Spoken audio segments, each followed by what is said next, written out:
Okay, welcome. It is episode 3 of What Is She Thinking? And this is actually take 3 of What Is She What Is She Thinking? Episode 3.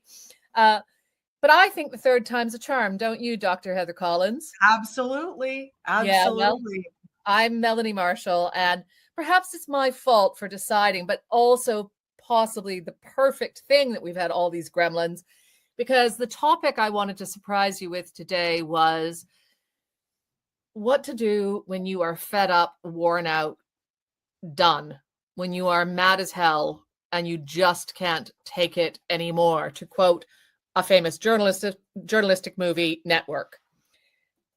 I want to talk about being worn out because I don't know about you, but like so many people I have talked to this week, including myself, are just feeling kind of fried.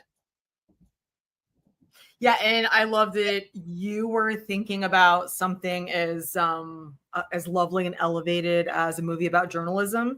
And the first thing I thought of was Twisted Sisters, We're Not Gonna Take It. Oh my gosh. Okay, yes. We're not gonna take it. Yes. No, we ain't gonna take it. Yeah, that desire to absolutely bang your head. And like that video, for some of our, probably a lot of our viewers and listeners are of a similar age, where that video where they just like absolutely bust through walls and are able to fully express their feelings while wearing spandex and fully styled hair with one full can of Aquanet to preserve it. And if you're too young to appreciate it, look it up. It's worth it. Yes. So yeah, the fashion was part of it, but I think a lot of us would settle for being able to tell people what we really think. I think a lot of us would settle for being able to give up, lie down, have a nap, a variety of responses that aren't just put a brave face on and keep on going right now. And I was feeling that way because I am sick. There's a reason why we are in my lair and not the studio. I am tired and I kind of don't want to do stuff. And I don't know about you. Like, I just think, like, let's talk about that. Let's talk about what are some of the things that I know I have learned from people I've met on the road. And I'm sure that brain stuff. I'm like, some brain stuff about this. I do know some brain stuff. I know you know brain stuff. Literally my job. So what do you think we could talk about this? Do you think we could talk about what to do when you want to shout in spandex, but you can't? Absolutely. I mean, step one is definitely getting a pair of spandex. Yeah, fine. What color would yours be? Blue. Electric blue. Oh, how about yours? Color?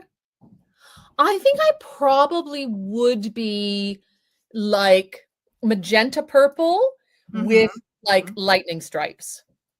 Oh, it definitely has to have a pattern or texture on it, because that is the quintessential 80s spandex. What would you go for your pattern? What would your pattern? I was kind of thinking some sort of zebra animal print.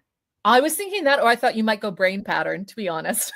Look, I love all things brain, but there was no brain pattern spandex in the 80s. And I also appreciate authenticity. That's true. You are a traditionalist in many ways, and a scientist. In many ways. A scientist. So I think that for me, there is a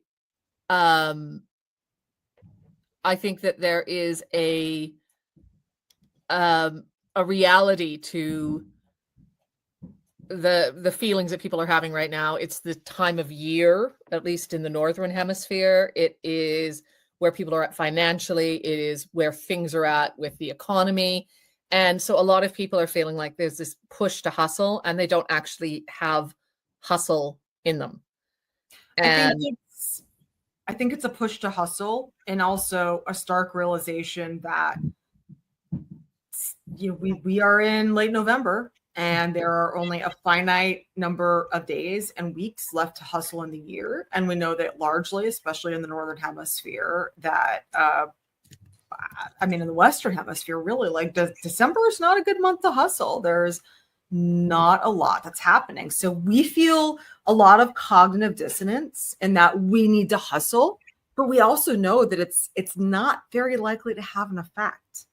And so there's almost a learned helplessness that when we hustle at the end of the year, there's not a lot of ROI on that. We might hustle and see crickets. And that's really, really devastating, mentally, physically, all of these things. It really takes a toll on us. It's different than if you're mid-January and you hustle. And there are numbers to back that up. Oh, this is like when you brought up the Alzheimer's research study the other day, and I'm like, this is great. And I'm depressed immediately. Because I think because I am somebody who has always been a hustler, right? Like that is, I mean, you think a BBC journalist hustler, but my job essentially was to get on a plane and make something happen where something seemed impossible. And so the idea of admitting that something's not going to work is hard. And I think that is true. If you are feeling really worn out by the year, see, I also think there's something you're thinking about looking ahead, but I'm also thinking about people who are just feeling the weight of the year. Yeah, I think right now is when it hits. And yeah, so if I can, I think if people who are feeling, I know you got something in the chamber, which to be honest is what I wanted. So up my sleeve, right off here. your sleeve. I know, there it is. But I do think that's part of it, that people, it is harder when you are still carrying the weight and you haven't let go of, and it's harder to let go of what's been going on, right, in your life, in whatever has and hasn't worked, whatever, like all of that. I'm not saying we're not doing our end of year episode yet, but so, the end of your episode will be much more uplifting than this, I promise. Better be. Good God. What was up your sleeve? I'm sorry, you wanted to jump in there, so I'm going to let you jump in. There was like 3 kittens and a ferret and some happy news. Well, there's probably a research study. Let's be honest. So it's less of one research study and really a culmination of research. And here's what we know. We know that I'm located in the US and we have Thanksgiving next week. Mm-hmm. And that's coming up real fast for a lot of us. And really, it's not the importance of Thanksgiving itself as a holiday. It's the importance of it as a holiday marker.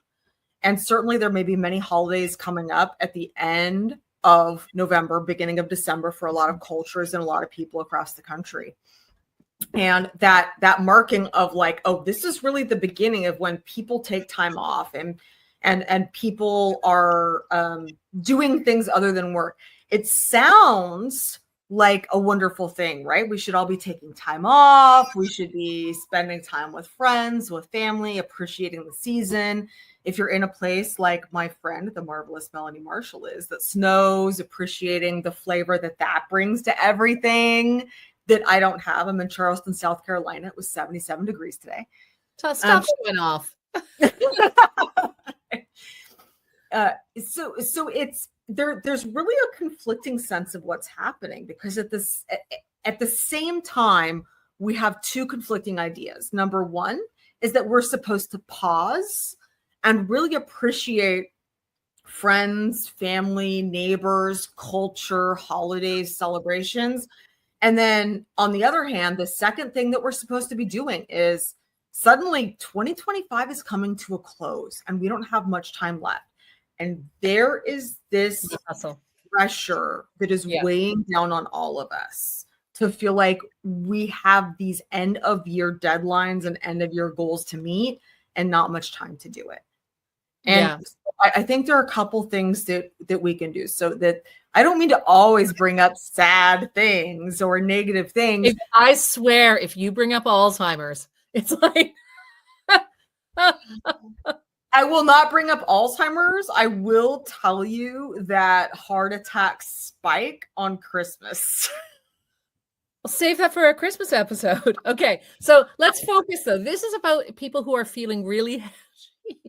Save something for under the tree. It's okay. So you're feeling really heavy and pressured now. What's happening? What can you do about it? And I'm going to tell some stories about crying. Okay, great lead in. Yeah, but no, I'm saving them. I'm saving them for my. Yeah. So I want to say that there's something really interesting that research bears out, and that is that as humans, we're all terrible at predicting the amount of time something will take. Mm-hmm. And so what happens is we have these goals. Like we have our big 2025 goals, and in January they're all shiny and rosy and sparkly, and there's glitter and champagne involved. And by the time December comes, it's like we're kicking around a muddy boot, and we're like, oh, that thing I said I was going to do in January, I still haven't done it. So we're terrible at being able to predict the amount of time something will take. I want you to recognize that as humans, as a species, we're terrible about that, and that's okay. So that means that the first thing you need to do is give yourself some grace, because it's okay if you haven't met all of your goals. That's, most goals, you can roll over to 2026. You can do a little reflection first and ask, well, why doesn't this happen? What were my barriers, and how can I overcome those barriers? It's okay. Most of our goals are not life and death goals. It's okay if it doesn't all happen. And in fact, what you're going to do by giving yourself some grace is actually going to decrease your stress level. You're going to decrease your cortisol response, and you're going to actually allow yourself to enjoy the moment, enjoy spending time with friends and family, and really celebrate where you are here and now. Yeah, I think it is always, I think there's always something to be said for giving yourself grace, because it is often when we are the most stressed out that we feel we cannot let up. And it is in those moments that actually we need to, because it's the time dilation of, if I take 20 minutes to watch the snowfall, or if I sit down and really enjoy this Afghan lunch, or if I have a nap because I am worn out and I am sad, because there'll be people who are just worn out and sad, that is going to be the end of the world, right? It feels like that will be the difference between reaching your goal and not. And I mean, this is a little bit of old auntie wisdom, but the truth is it's not. Like, it feels that way from the other side. But when you relax into it and give yourself that grace, I think it's absolutely true that you actually become far more effective. Far more effective. I feel like that didn't lead into crying, though. That was such a nice point. No, well, absolutely. And what I want to say is that taking care of yourself in the moment is the most important thing. Yeah, it really is. It really because is. If you do end up in a puddle of tears on the floor, you have to do triage. Your job is to take care of yourself, and that's number one. Yeah. And I know that marvelous Melanie Marshall has a lot of stories up her sleeves, but you had mentioned crying, and so this kind of leads into that maybe crying is the trigger that a lot of people need to kind of stop them in their tracks and say, oh my gosh, I really need to stop right now and take care of myself. Well, and I think not everybody can cry. Like, I'm not a great crier. I have a lot of trouble crying. Like, I find it I have to be pretty exhausted to cry from being worn out. And I have to be I'd cry from anger, like, or frustration easier. Like, these are, my stories are probably more when I was like so frustrated, I cried. And I think probably if we ever have viewers and listeners, they'd be like, women get this as well. So like, I can teach you tricks for not crying until it's safe. Like, look up at the light. So like, if you have lights like you, Heather, and you don't want to cry because somebody is like giving, like, and you're just like, I can't do it right now. Look at the light. Look at the light. It's the same way to do a piece to camera without squinting. Look at the light. Look at the light. And you can do that inside your head. But it is about like giving yourself space, because I used to be in situations where I wouldn't have space, right? Like, I wouldn't have the space to, I remember in Hurricane Katrina. Have I told you this Hurricane Katrina story on air? Not on air, but I've heard it off air, but it's, we've heard your stories, and I know it's difficult for you to cry, but the one about I want to hear this story because this is really going to help our listeners.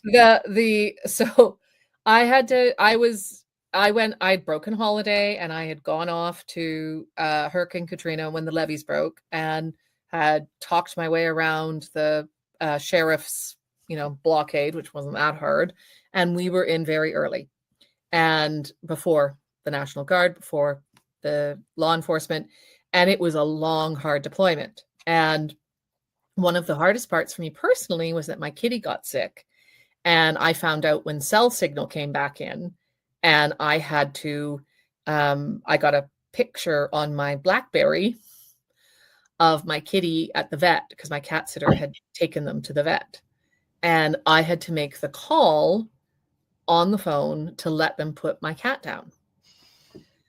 And I was devastated because I love my pets. And I was running a team where I was getting up early in the morning to make sure nobody stole the BBC boat.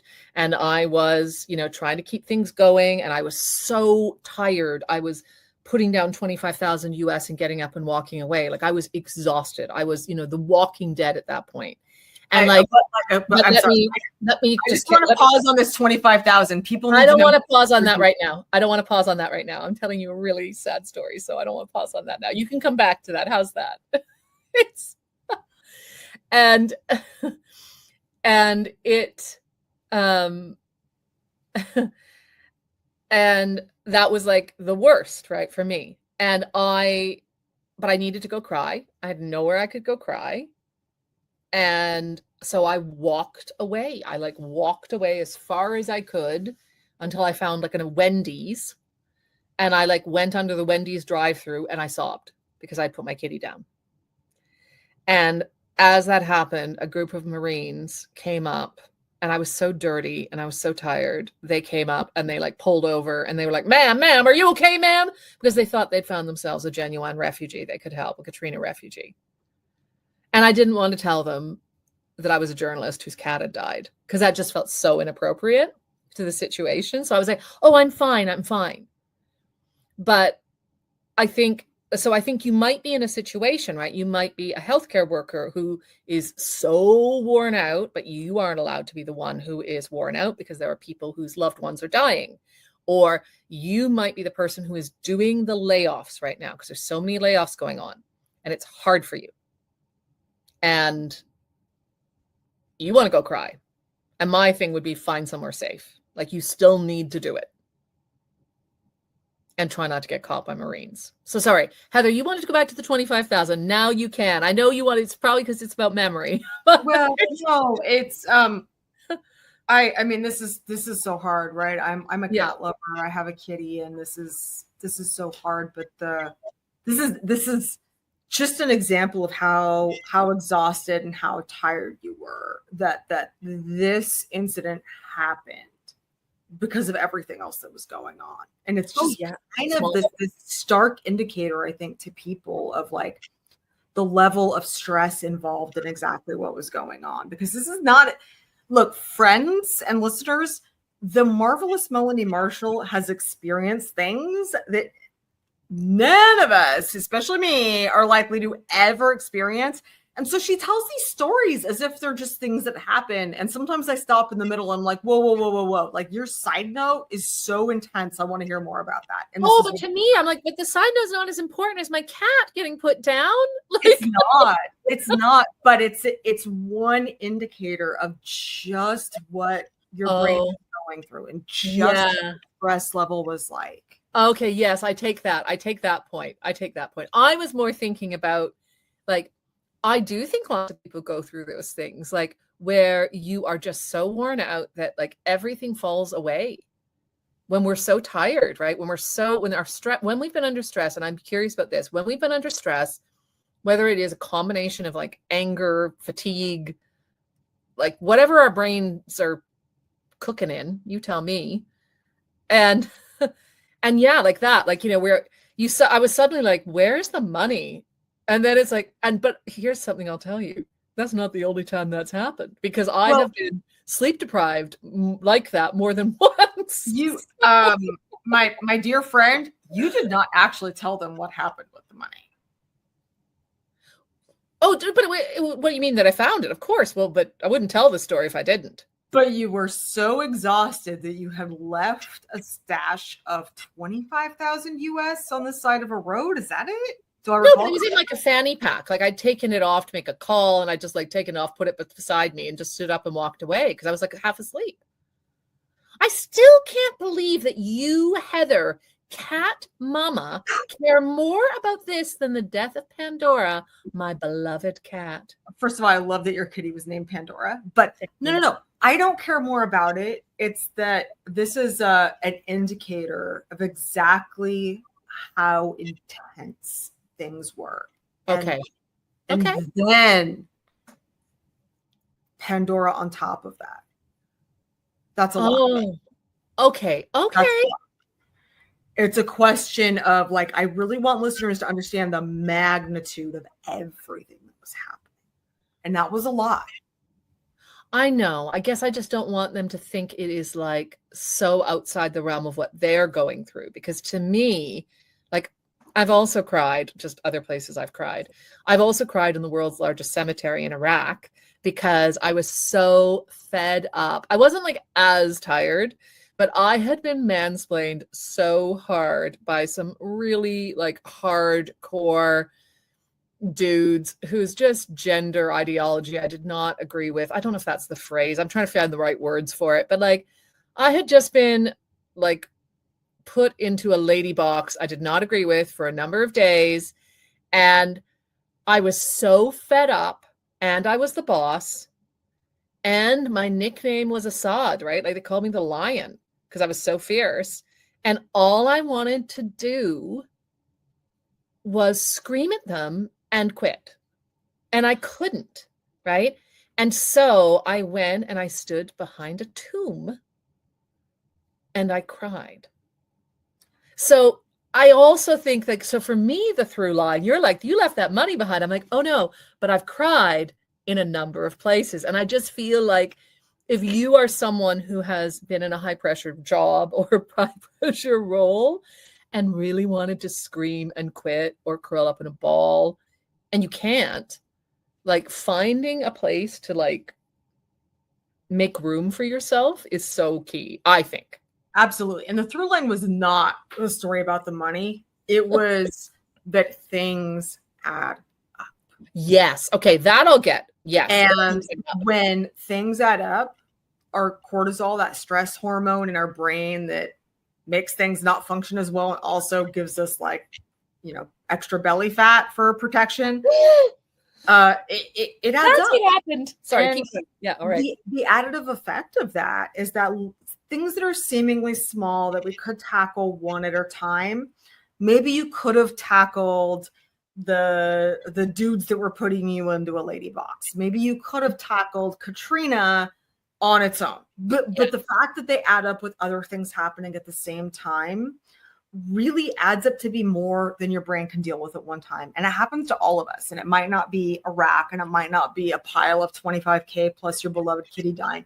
It could be your boss not giving you the promotion you want, on top of things going wrong and you're called in to solve a problem at your kid's school, on top of the grocery delivery wasn't made and you don't have anything to cook for dinner. I mean, all of these things add up, and whether they seem like they're big things or they seem like they're small things, to all of us, they add up. And when they get to a certain threshold, we break. Yep. Yeah. And when we break, I think we often feel like we absolutely cannot break because we think, well, we've got to keep going now. Now we've really got to keep going. And it's like, well, no, like now you have to like, let it out, baby. We're not going to take it. You got to get in your spandex. Like you've got to find the release. You got to get in your spandex, and you got to have your twisted sister moment. Do you know what I did that night? It was sort of around this, but the guys wanted to go out for fish, and I was like, I am absolutely not going in public at all again tonight. And I was in my hotel room. I made my like little safe space, and I got the most skimpy outfit that I had, which was like a tank top and like, sleep shorts. And I played like rap I was playing like Eminem. I was playing like all this stuff to like reclaim my sense of self and bring me back into myself. So you call it the Twisted Sister moment. I did it as the Eminem moment. What I happened love in your Eminem. brain? What's happening in our brain? So what you're doing then is it kind of relates to what we talked about last time. So just like when fear strikes, you need to tackle it from the outside in.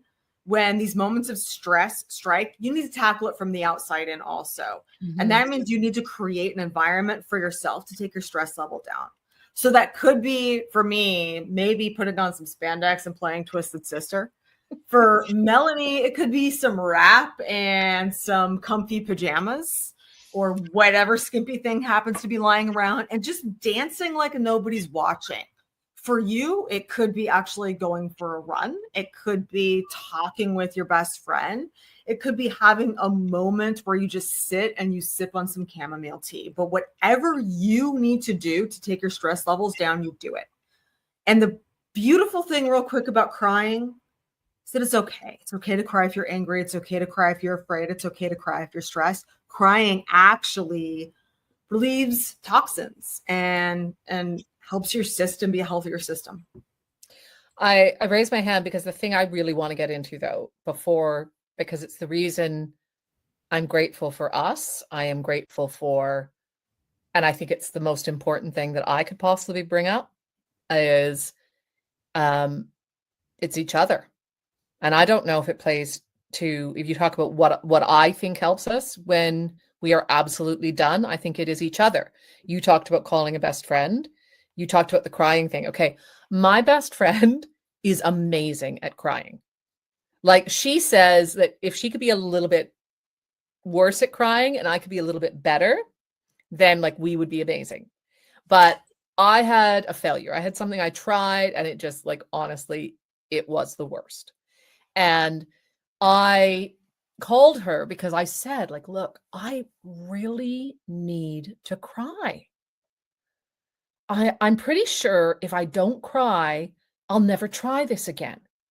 And I don't know how to cry. And I need you to just like keep talking to me until I figure this out, till I cry. And I mean, good God, like what a brave woman, because you've seen me do shark eyes. I can be a little intense on occasion. And you don't And want to see shark eyes. I don't mean to be, and like she sat with me and talked to me and was my friend until I cried. And I do think that release, which was connection and was friendship. And I think about in all of these places, I want to do more. Like I would wish we could have talked more about this today because it's really, so much of this we've talked about is what you do as a solitary individual, but we don't do this alone. We do it with others.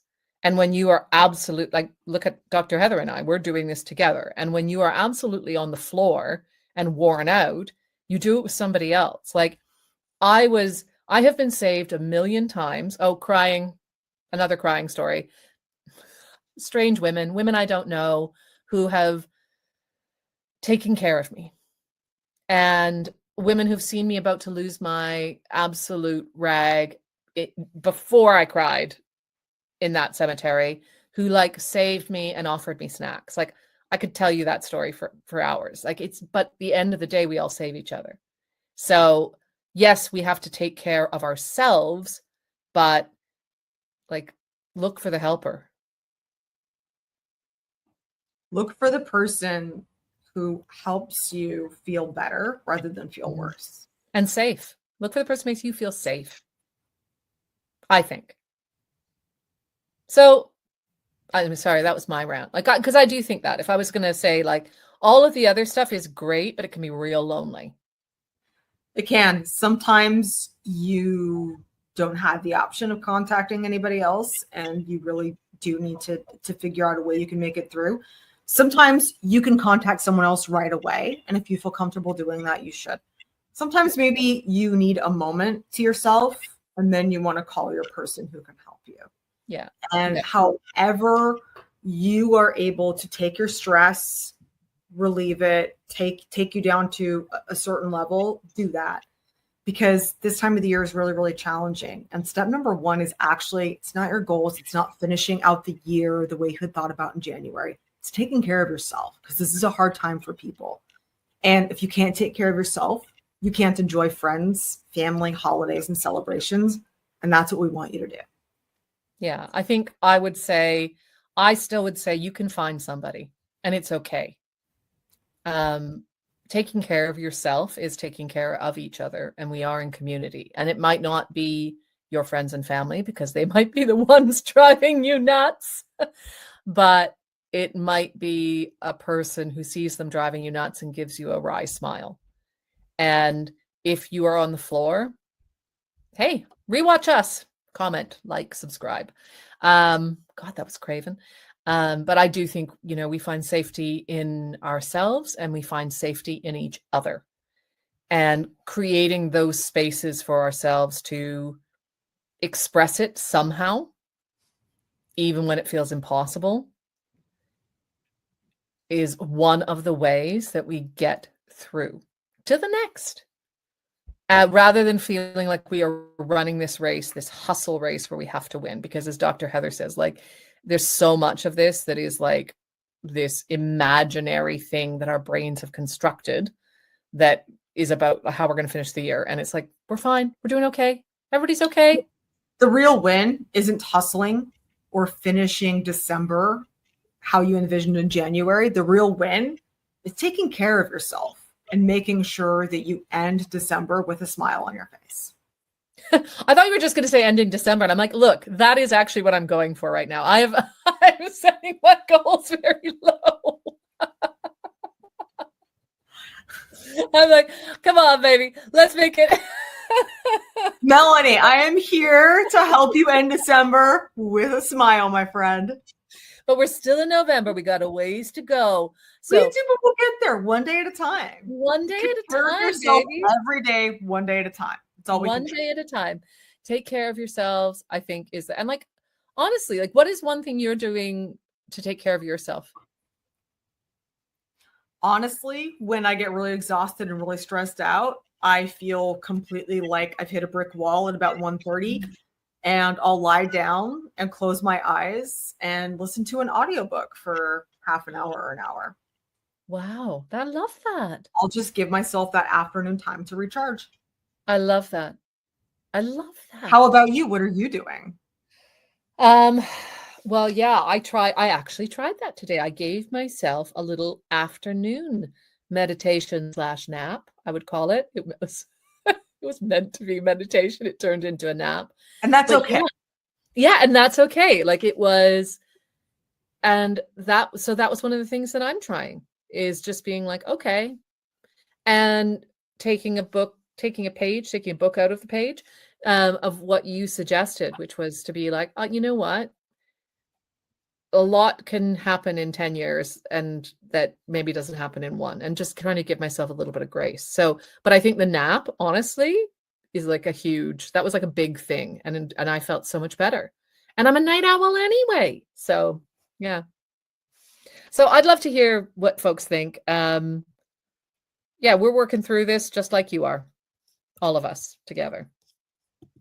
Anything else, Dr. Heather, or should we wrap up this episode of What Is She Thinking? With a little. We'll wrap it up. I just want to say, we're here for you. We're here for the conversation, and let's all be here for each other and help each other take care of ourselves. Yeah, absolutely, absolutely. And questions, comments, brain hacks, how to marinate your turkey and demarinate your cortisol. We got it all, baby. I love all that. Actually, only ask her about the cortisol and the turkey. I'm no good for that. All right. Take care, everybody. Bye. Bye, everybody.